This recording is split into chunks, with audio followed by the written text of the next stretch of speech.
Another month in the books for Victoria real estate, which means it's time for another monthly market update. And here is July 2026's numbers.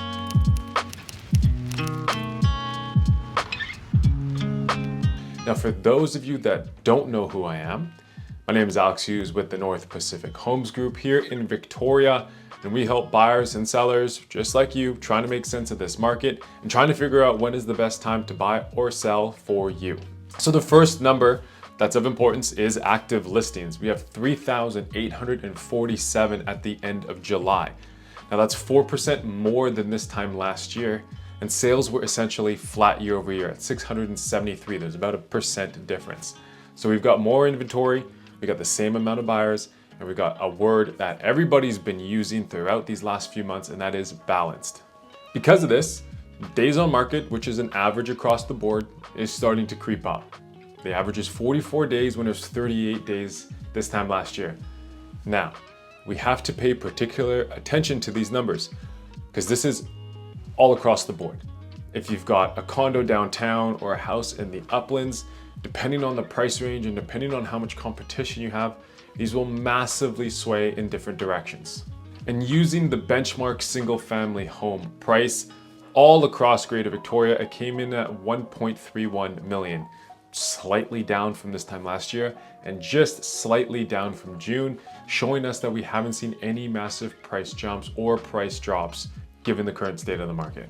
We spend a lot of time in Oak Bay and on the Peninsula, and the benchmark single family home in Oak Bay came in at 1.81 million, and similar to the rest of Victoria, it's just slightly down from June and of last year. So what does this mean if you're trying to sell a home this year? And I know I'm gonna sound like the most typical realtor ever, but it depends exactly as to what you're selling. Like I said, there are so many different micro markets in our area. You got a downtown condo, is that condo in Langford? Do you have a house up in Bear Mountain, or do you have an estate down in Uplands? All of these will have completely different reactions to the market. It's gonna depend on how you price it. Have you been maintaining your home? Have you gotten that roof fixed? Have you updated your perimeter drains? All of these will be playing into a factor on how successful of a sale you'll have.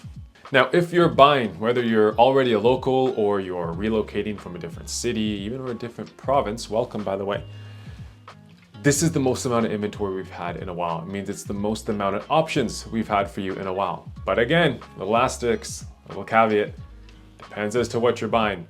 If you're looking for that renovated home in the core with a suite, sub 1.5, well, a lot of other people are looking for that as well.